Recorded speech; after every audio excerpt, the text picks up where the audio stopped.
Testing, testing, testing. Keep that. Testing.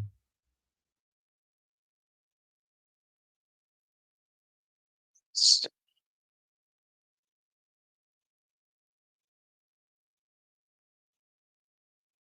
Idiot.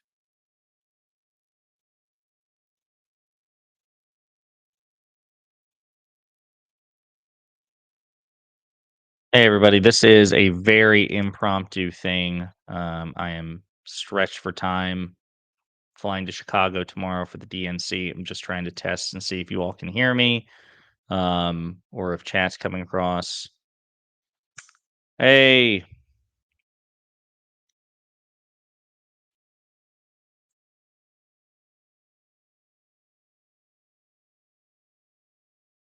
testing, testing, testing. Can you all hear me?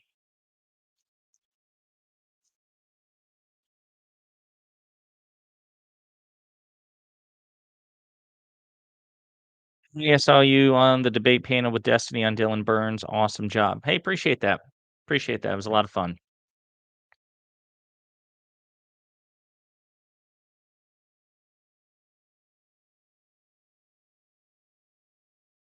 Hey, Josiah, nice showing yesterday. Appreciate that, guys. Appreciate it. I normally these days I'm just too swamped for most debates. And in many of them, I'm just kind of inclined to pull my punches and just chill. I mean, Wix panels are a good exception because everyone I engage with there has pretty thick skin. Shout out to Lactoid and Admiral Gibbs and Wix community of people. They've got pretty thick skin, but whoo,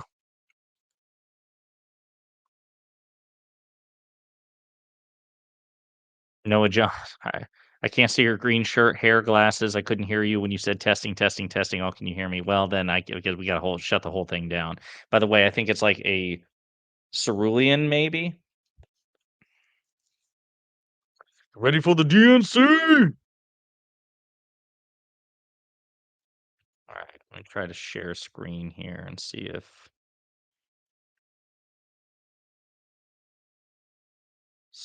if I can you all see this.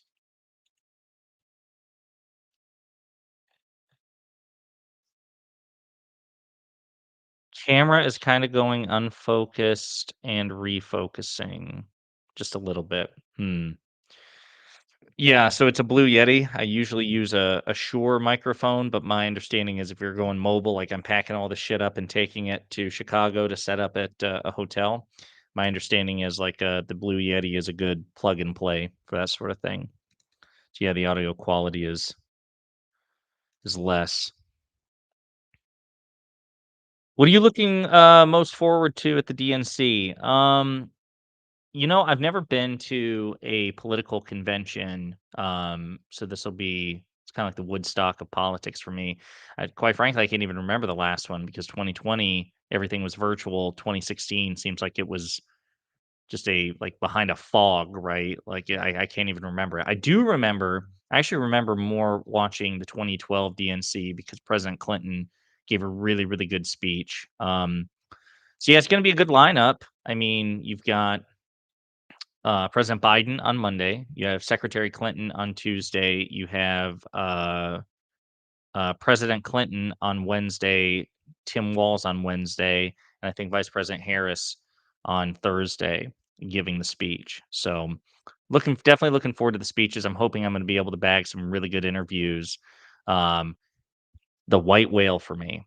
Obviously, if I could get Biden or Harris or Clinton or whoever, yeah, obviously. But if I can run into anybody at the DNC and interview them, it would be Jamie Raskin, congressman from Maryland, because I got I interviewed Sheldon Whitehouse recently, senator from Rhode Island, probably my favorite senator because he's not only really intelligent, he's the one who's been like the lead crusader in the Senate for judicial reform, Supreme Court reform, holding the Supreme Court accountable. And he's a big hero of mine. And his counterpart is Jamie Raskin. So, having interviewed Sheldon Whitehouse, if I could find an interview Jamie Raskin, that'd be phenomenal. I can see your shared screen. Should I have heard it too? No, I didn't play anything with volume on it.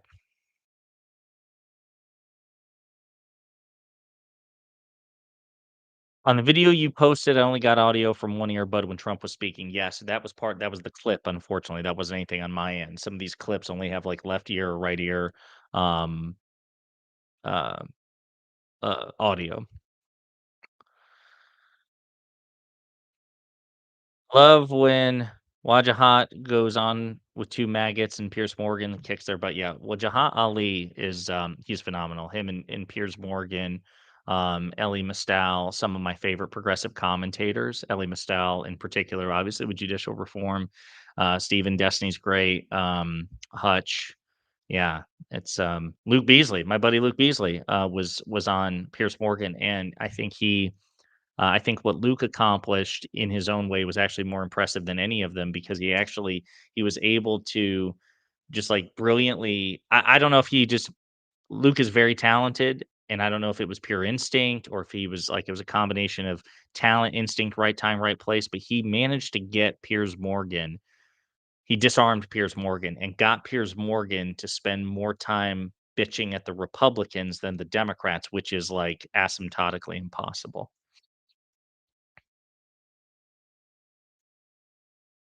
You know other YouTubers that will be at the DNC. I got a text from my buddy Adam Mockler. He will be there. Luke will not be there. I don't know if Pac-Man or Brian Tyler Cohen will be there, but I know Adam Mockler will be there. My understanding is Hassan Piker will be there. Um, my buddy IRI, I'm really important, will be there. You should definitely check him out. Mr. Beat, not Mr. Beast, not Mr. Beast. Mr. Beat will be there.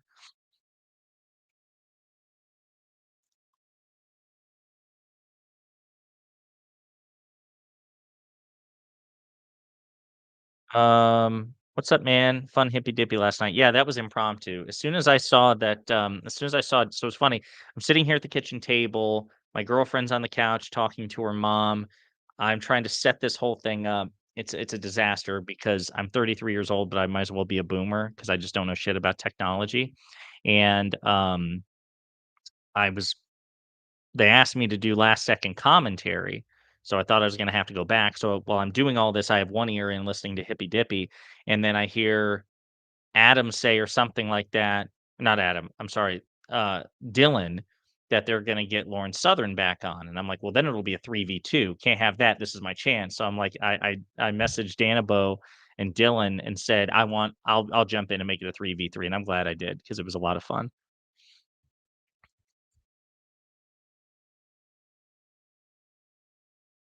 Audio sounds a bit muddled. Huh. Does this help? I can hold it up like this. What about now? What about now? How about tonight? 34 going on 60? You're not wrong, buddy. Is Mr. Beat still calling himself a libertarian slash Republican, or have we finally won him over to the left? I don't. So that's the thing. I've seen a bit of Mr. Beat's content, not a lot. My understanding, he's pretty well educated. He's like a social studies teacher or civics teacher. And by the way, keep telling me how the audio is. And um sorry, I got distracted. Mr. Beat. Um the only thing I really know about him other than he seems chill, he's a big creator, and I think he's a social studies teacher, is that his favorite we share the same favorite president. So but other than that, I didn't know he was Republican or libertarian. Seems too reasonable for that. Libertarian, as you know, is just a shy Republican. Hey, Josiah, you're getting a lot of applause for your debate last night. It was epic. Appreciate that. Appreciate that. It was a lot of fun. Hutch is a good buddy. Steven's a good buddy too. So I enjoy interacting with them. Audio is fine. Thank you. Luke kind of has a David Packman cadence. Yeah, Luke started as a David Packman correspondent and then he just blew up. Just really good guy, really good friend. Um, couldn't ask for a better collaborator. Curious about your personal upbringing politically. I grew up in a relatively apolitical environment, but I spent most of my time in red states. I was born in northeastern Pennsylvania, which is rural red, might as well be Kentucky, except it has a different accent. Then I moved to rural red Kentucky. So most of my life, my family members and friends were definitely more conservative. Now, my father, who is probably my single biggest personal influence, I mean, he has a history of bipartisan voting. So, for example, he voted for President Clinton. Um, I think he voted. I don't. I think he voted for Kerry and Gore over President Bush. I'm not sure. Um, he voted for President Obama. I do know for his first term. However, when President Obama went to be reelected, Dad voted for Governor Mitt Romney because uh, the way my father explains it is that when President Obama passed the Affordable Care Act, my father's insurance premiums skyrocketed. He already had insurance through his employer, and the premiums went through the roof, is my understanding. So that was kind of the turnoff. Um, Dad unfortunately voted for Donald Trump in 2016, and then I think in 2020, but then January 6th was the deal breaker for him. So he won't vote for Trump.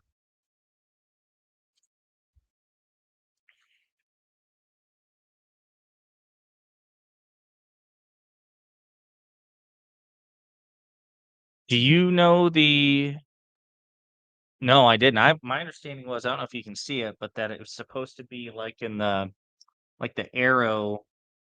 It's not focusing, but like I have it at the arrow configuration.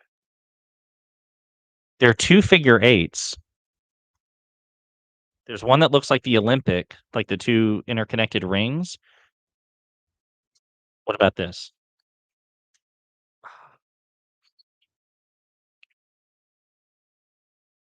Testing, testing, 1, 2, 3.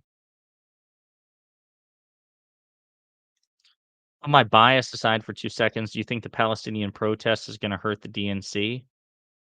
Um, I think any protest is probably going to hurt the person who's being protested. I just don't know if it'll be enough.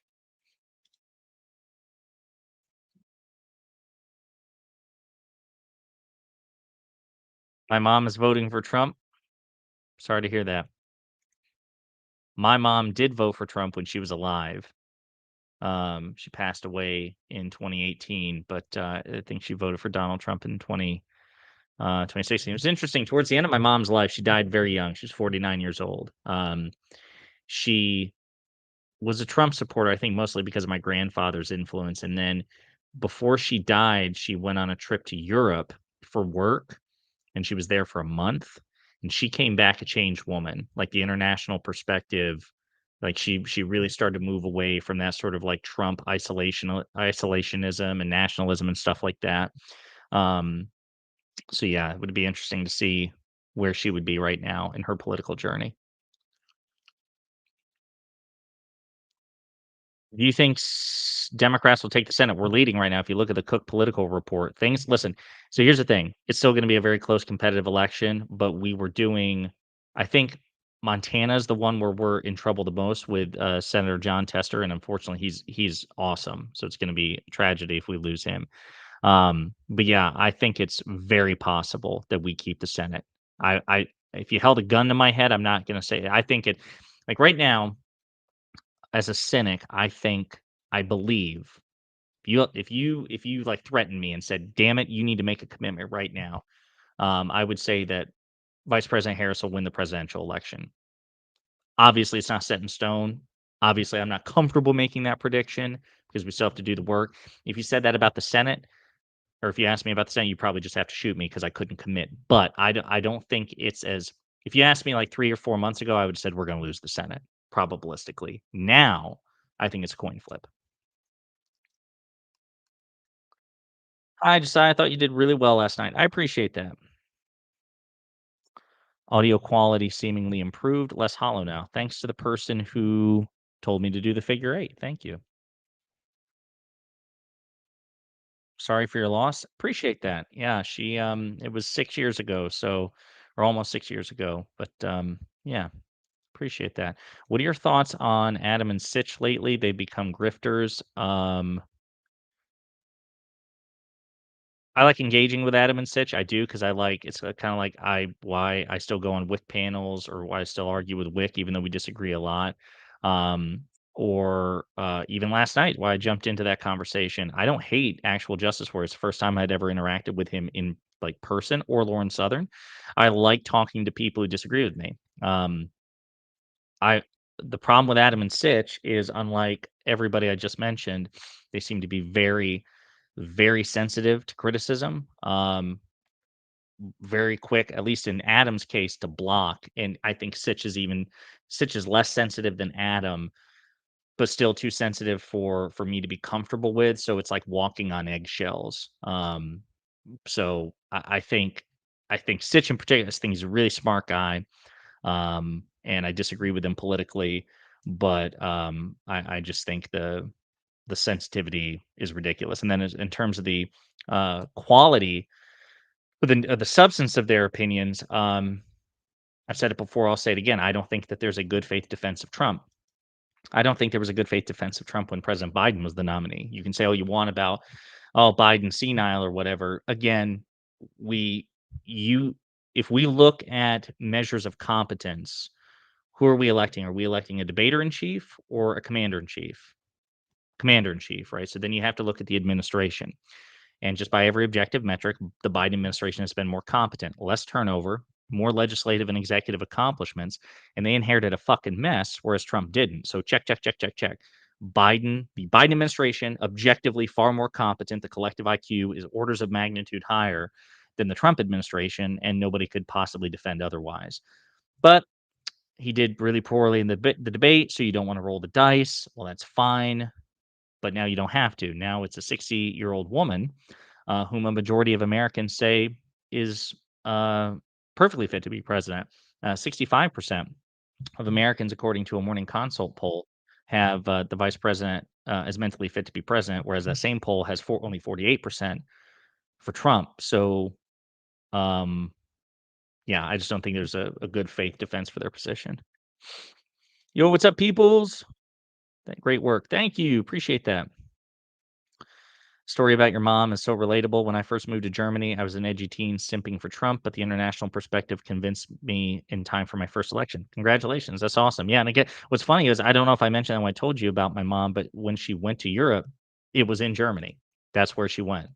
The factory in which she worked, they are headquartered in Germany. And so she went there for a month for training. And yeah, the German perspective really changed her.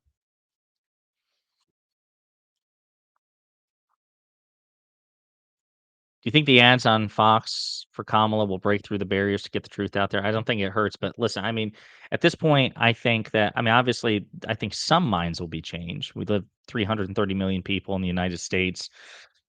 You know, you're going to have dozens or hundreds of people who would be persuaded by an ad, and the margins for this election are going to be really tight. Remember, 44,000 people ultimately determined the last election, even though President Biden won by more than 7 million votes. You got to remember the Electoral College is affirmative action for Republicans because they otherwise couldn't compete. I'm an audio engineer. Your mic does sound quite mid. I'd recommend the PreSonus PD70. It's a dupe of the super popular Shure, but I wish I'd have known that. Yeah, so this is just for mobile. My main setup is back here in my office, just down the hallway. This is just for me to test what it's going to be like at the DNC. Will I be at the DNC convention? I will.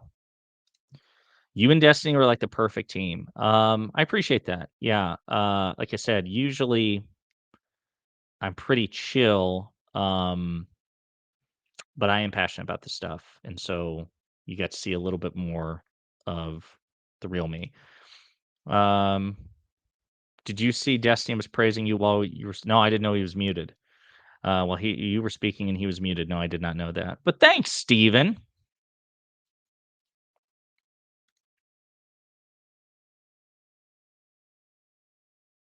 Hey, oh, someone who's named Josiah. It's weird to see Destiny hearing your name or saying your name on stream because I'm not used to. Yeah, so my name is Jesiah, like Messiah, but with a J. Uh, my great grandfather was Josiah, and my parents wanted to change it, so Josiah to Jesiah.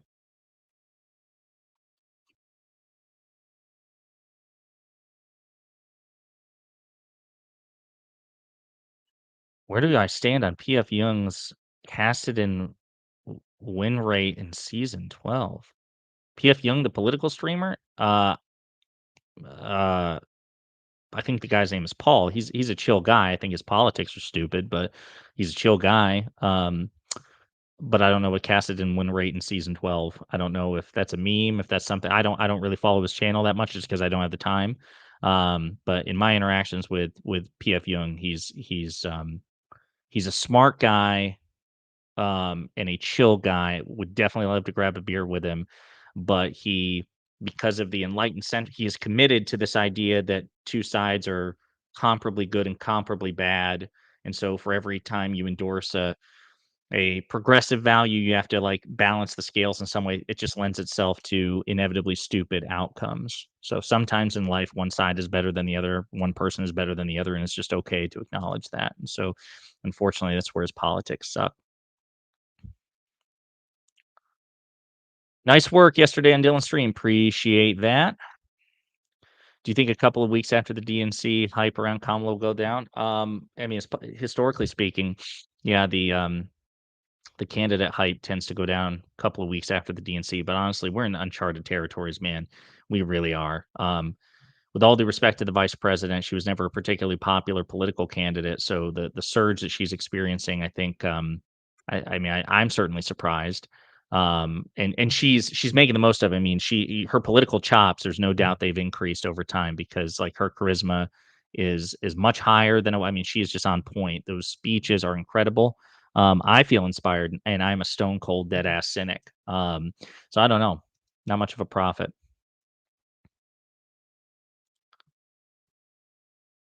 MAGAs on the show last night were way even the dude who was polite was still a racist douche, and his repoints were ridiculous.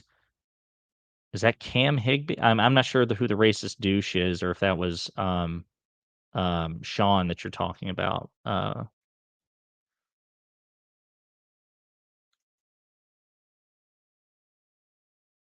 Yeah, so listen, on Tester kind of distancing himself from the DNC. I mean, again, he's representing Montana, and he sometimes you just got to run. You got to run as far from your party as possible if your party is otherwise. I mean, it's like Joe Manchin trying to get reelected in West Virginia, right? He's not. He's announcing that he's not seeking reelection because he was almost certainly going to lose the election, right? Because he's seen as too close to the Democrats. It's a red rule state. Montana's a red rule state. I get it. I would tell John Tester that too. I'd be like, hey, listen, if you've got a track, if it if you winning your election depends on you like just smack talking me, then just do it, right? Who cares? Just get elected. So do I think that Kamala should accept the Fox debate? I feel like she could easily speak to conservative. I mean, in theory, but she's got to be on her A game. So the vice president at her best, I would say yes, because she's a prosecutor. She has debate experience. She terrified. She was the terror of the Trump administration when she was in the Senate. She put Bill Barr, Jeff Sessions, and Brett Kavanaugh just through the ringer. I mean, she was very much a terrifying figure for them. If she can be that Kamala Harris, and even better, then hell yeah. But it's also like at the same time, Governor Gavin Newsom is an excellent debater, and he went up against Ron DeSantis on Fox, and I was pretty confident about how that would turn out. But I mean, it wasn't great. DeSantis was doing very well. All of the questions from Hannity were totally one-sided. I think Gavin Newsom did better than most, but when it was a 2v1, um, it wasn't great for Governor Newsom. Like it wasn't the dominating performance so many of us expected. So I think the vice president is wise, given how close this election is going to be, to very carefully consider the timelines. There's a timeline where she comes in, basically pimp smacks Trump, no matter what the moderators ask. And then there's another timeline when, even at her peak, she's up against, Martha McCallum, Brett Baer, and Donald Trump. And it's a shit show in a very close election. So, in theory, yes, but she should be very, very, and her team should be like calculating it, to the best of their ability.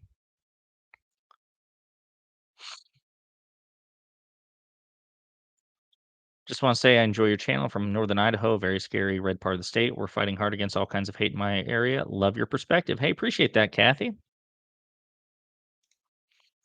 How worried are you about planet election officials refusing to certify? Well, we have Mark Elias, election lawyer, and he wins more often than not. But yeah, of course. I mean, it's like it's one of those fears that really should be more consuming than what it is. I just don't have the time to let it consume me. But yeah, going back to like the conversation I had last night on Dylan Burns's debate panel, all these things are dependent on good faith. And if you have people in positions of influence and power who are not acting in good faith but have a preordained outcome that they want Trump to win, there's nothing that can prevent this democratic republic from falling. And that's the other thing too. Just the thing that frustrates me about so-called enlightened centrists. The guardrails held. Don't worry about it. Again, this isn't.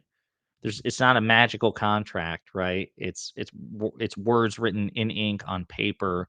It's like those of you who've ever seen Game of Thrones, towards the spoiler alert, towards the end of season 1 of Game of Thrones, Ned Stark, Hand of the King, was just made regent by the dying King Robert Baratheon. Like, hey, listen, I don't trust anyone else to run the realm in my with my death, and until my son comes of age, I want you to be regent and run the country until my son comes of age. And he's got that on paper with the king's signature and everything. And he walks into the throne room, and Cersei Lannister, one of the great TV villains, takes the paper, reads the paper, and shreds the paper because she's got more soldiers than he does, right? It's the same fucking thing. This idea that, oh, of course the guardrails are going to hold because they have before.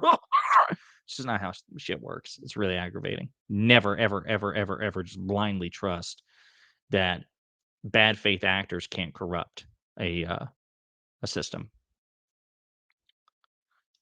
Where's the debate you did last night? I want to watch. I think Dylan Burns. Burns. Uh, I'll look it up here. Boynes. Dylan Burns, political debater, foreign reporter. Like he's in Ukraine reporting, foreign war journalist. Let's see here. This is it. This is it. You want to go to Dylan Burns live. Dylan Burns live. Go to videos, and it's the most recent one.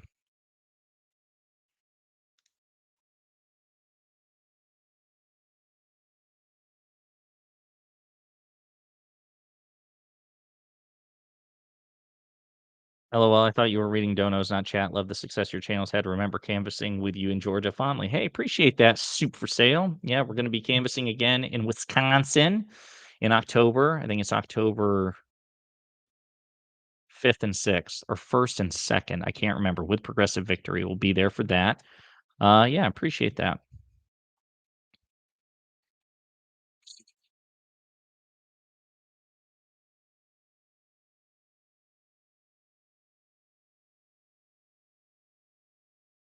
Did I see the Mitch McConnell story about him worried that Kamala will sack the court if she wins? Be optimistic. No, I did not see that, but good.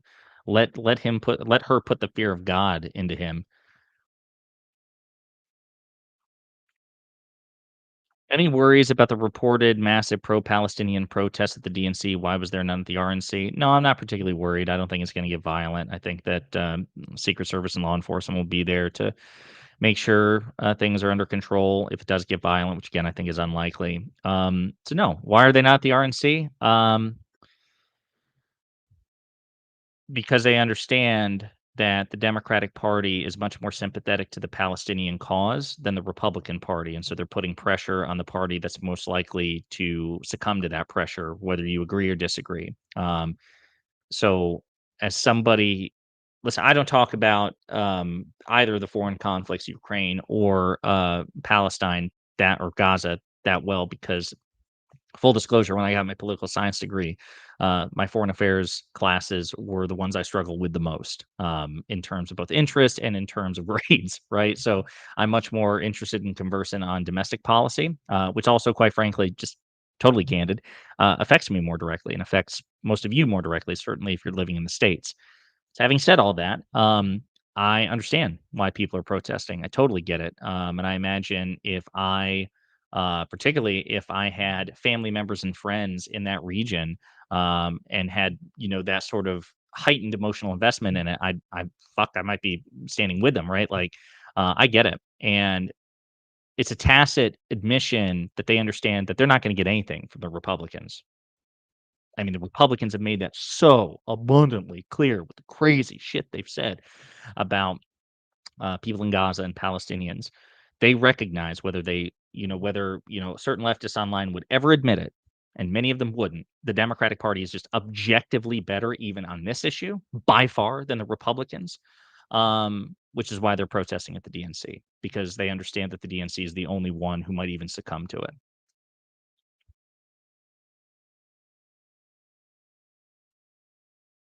VGG chat and Kick chat were laughing a lot when Destiny got the blame for interrupting, and you were like, "Yeah, Steve, you fuck yeah." Yeah, that was funny. Yeah, I shit talked one of the guys on that panel, and Steven got the blame rightly got the blame for because he was gonna do it. Actually, you look at it as kind of an advance. That was an advanced reprimand from the guy, from the conservative because he knew that Steven would eventually interrupt him. That prick. Did Westeros have a system of checks and balances, though? No. I mean, no, it was a constitutional monarchy, but again, these checks and balances, my friend, are still comprised of people. They just are. I mean, we have, for example, a recent Supreme Court ruling, which is from originalists, from textualists, from people who are like, "Hey, listen, we gotta defer to what's written on paper, right? And just read the damn paper, right?" And they created this notion of presidential immunity. You will find no reference to presidential immunity, not even an oblique reference anywhere in the Constitution. And what's funny is the founding fathers did actually write presidential, or excuse me, they did write immunity for government officials, for Congress. So let's think about it. They knew what executive immunity, sovereign immunity was because that's what the king had, and they just emancipated themselves from the king. So they are aware of its existence. It was not a novel idea. They were also aware that certain governors of states at the time or colonies at the time had some form of executive immunity. So they were aware of concurrent examples in the nascent United States. And then number three, they also understood immunity well enough to explicitly give it to members of Congress. They chose not to give it to the president. So, thus proving, by the way, that originalists and textualists, particularly on the Supreme Court, are hypocritical, unprincipled losers who just they want certain outcomes.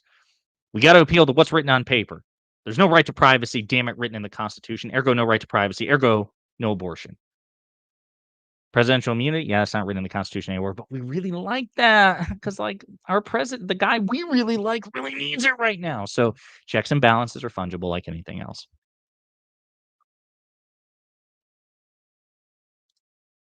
Do you think you could get Destiny to do canvassing for Tester? PV said they can't do canvassing in Montana. They may have legal reasons. I don't know. I know that I'm sure if it was a viable possibility that they would.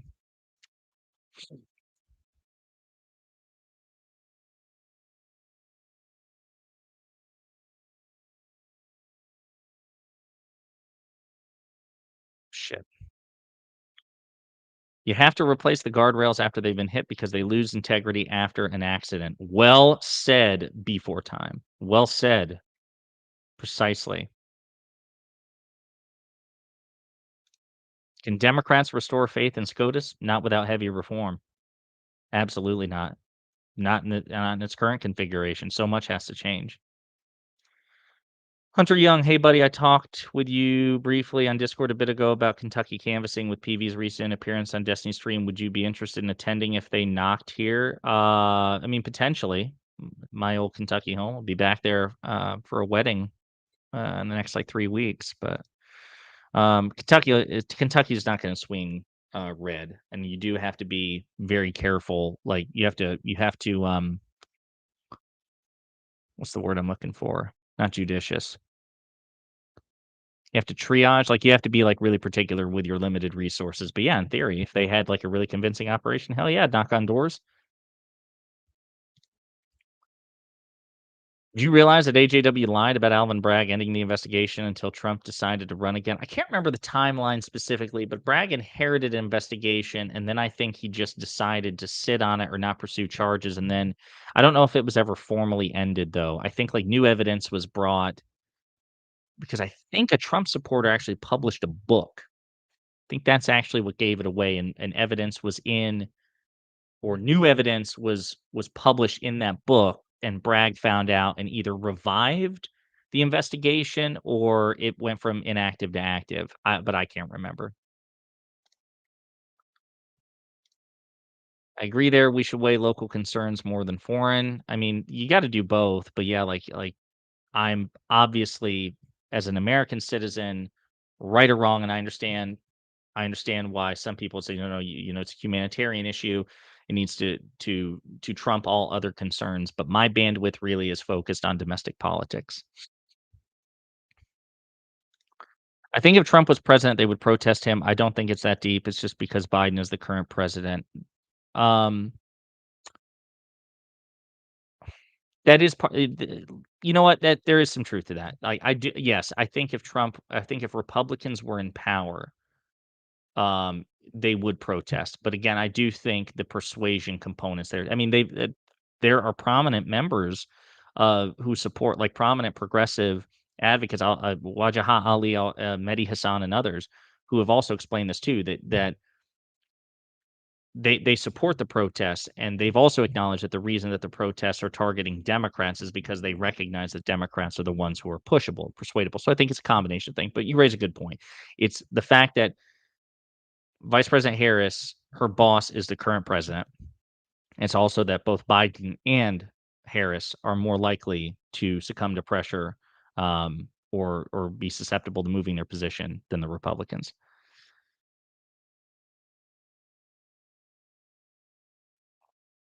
Not happy about Clinton's at the DNC. Who wants to remember her failure and his infidelity? That's ancient past, and I want to think about the future. Thoughts? I mean, I guess if you only had 5 slots to fill, like if it really was like you've got a roster, you've got 4 or 5 slots. Who do you want to fill it? Then I might take your point. I will say, whether you like it or not, but I stand by this. Whatever you think about President Clinton, just on paper, in terms of again of accomplishments, very successful president, very popular president, not as popular as President Obama, and certainly, I mean, with all the scandals that have occurred, he is a controversial figure. Also, one of the best rhetoricians in politics. With all due respect to President Obama, um, I actually think that President Clinton delivers a speech even better. I think it's a different type of charisma. Again, Barack Obama is very professorial, constitutional law professor, Rhodes Scholar. I mean, and President Clinton's very smart too, don't get me wrong. But Obama has like you feel like you're at Oxford when you watch him or when you're in his presence. Like he has that demeanor about him. Whereas President Clinton was it was a different type of charisma. Um, less professorial.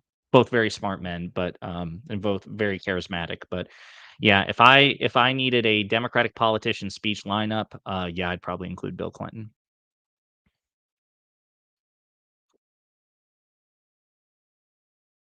Are we able to ask questions from the chat? Yeah, and talk to whoever you want. This is just a test.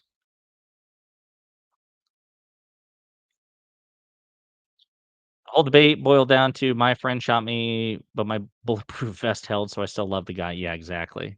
So ridiculous. And again, you should always ask yourself, how would they react if the shoe was on the other foot? And we know how they'd react. They'd be very unhappy.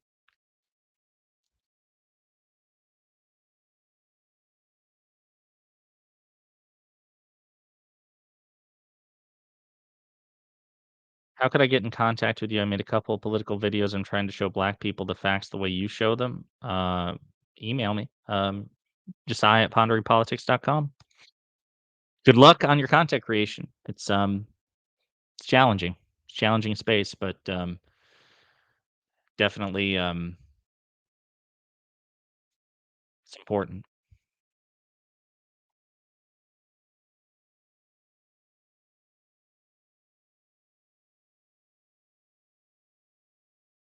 Disagree. If you care so much, you should protest both. If you can block roads and protest them, I'm not saying that they shouldn't protest Republicans.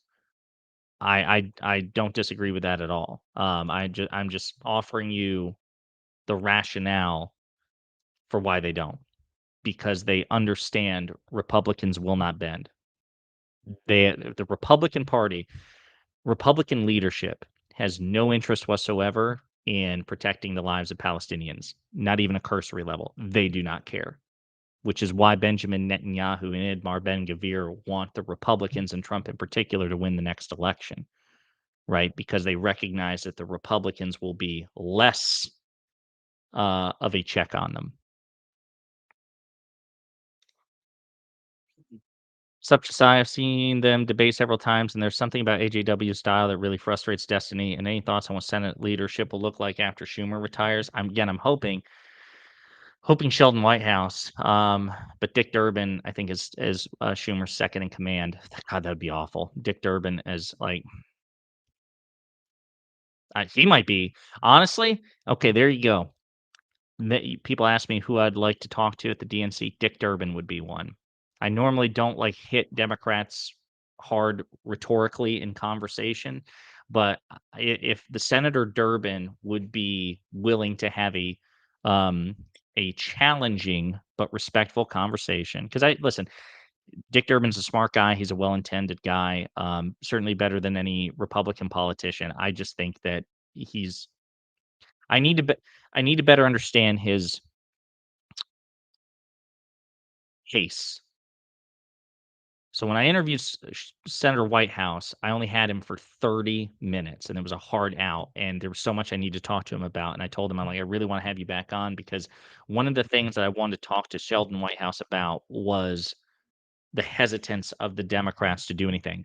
And a good example is when Dianne Feinstein was alive and she was in very bad physical health. She was on the Judiciary Committee. I don't know if you all remember this, and it ground to a halt President Biden's judicial confirmations because it was a split committee, and with her being out of commission, they could successfully block the president's nominees. The Republicans couldn't.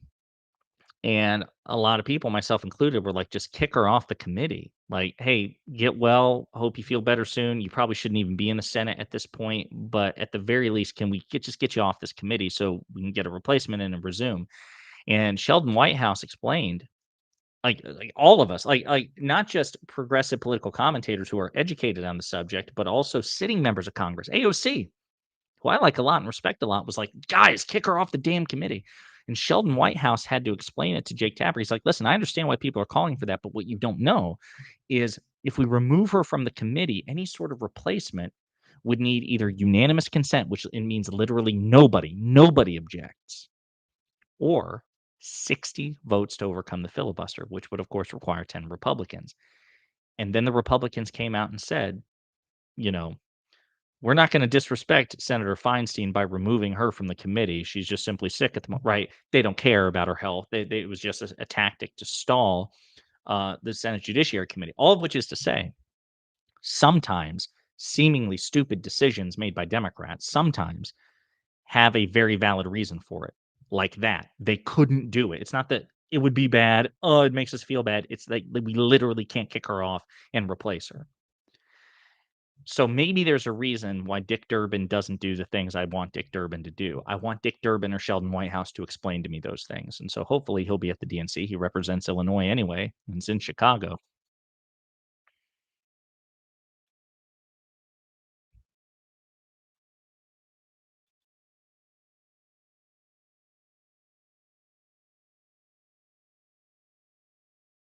Very nice. Is there an official lineup for Sanction? I don't know. I do not know.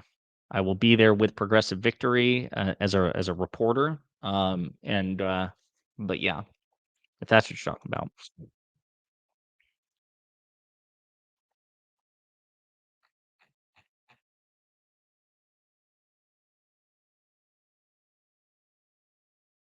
Saya, she's the VP right now. Why can't she do stuff that requires Congress to act? Not sure what you mean, but I'm sure the is meant to be satirical, so I'm gonna laugh with you. Well said.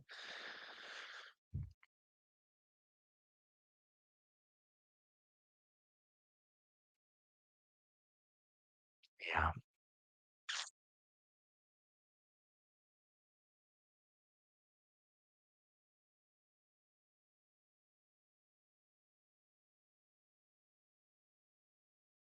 You should talk to Anthony Scaramucci. He has so much insight into the Republicans, still has contact with him. Yeah, I'd like to talk to the mooch. The mooch.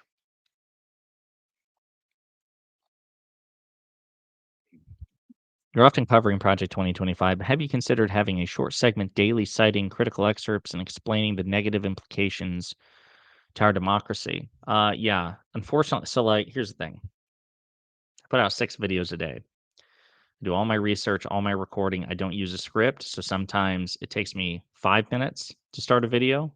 Sometimes it takes an hour and 5 minutes. Right? I'll get 3 quarters of the way into a video sometimes and totally screw up. Like I'll completely like I'll mean to say so and so's name, but accidentally say so and so's name, or the clip won't load or whatever, some sort of technical issue because I'm really doing it extemporaneously, and then I shout an f bomb and have to start from scratch. So basically, it's a lot. There's a lot, folks. I like only today, like I put out one video today, and there's this live stream, and all of it was just to test the setup.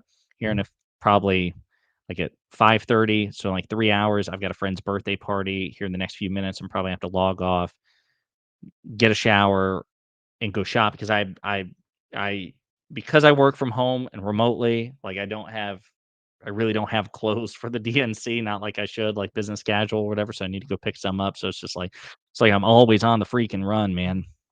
But yeah, that's probably a good idea to do that sort of type of video. It's a good format and time I would come by for this on the rig. Unfortunately, usually times like these, it's prime video time.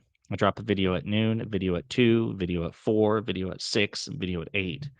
It's a lot, boys and girls, but I do like doing lives. So, anyway, listen, do you do the whole channel by yourself? Or do you have a team? No, it's just me. All the research, the recording, the editing, the upload, the SEO, the thumbnail, the titling, all of it. Me. So it's a lot of stress. That's why I gained some weight, but I'm dieting, trying to lose it, trying to get back in the gym when and where I can, trying to occasionally see my girlfriend, even though we live together. Trying to have a social life. It's a lot. It's a lot. But I care about this stuff. I care about this stuff. Yeah. So, folks, I appreciate you testing this stuff with me. Um, I don't know what the schedule is going to be looking like at the DNC, but I plan to try to put out multiple videos per day, trying to block time off. I'm going to try like hell to get some good interviews, um, conversations. Yeah, it's fun. This will be my first convention. You'll see me probably do content with my buddy Adam Mockler, who's there, and my buddy IRI. Never met Mr. Beat, so I can't call him a buddy, but maybe we'll be buddies. Yeah, you'll see some content. So, all right. Well, listen, appreciate it. Thank you. Love you guys. Please like and subscribe and share the videos. And also, the other thing, make sure the alert bell is on because I know Brian Tyler Cohen recently went through this and David Packman before him. I think eventually even Luke Beasley got hit with it. But sometimes you're not alerted. But I put out like Monday through Friday, 6 videos a day. So be on the lookout for it. Please like and subscribe and share. Doesn't cost you anything. It helps in the algorithm. And it gives me that nice dopamine hit that I need, which helps my self esteem. But yeah, appreciate it. Appreciate it, folks. We'll do this again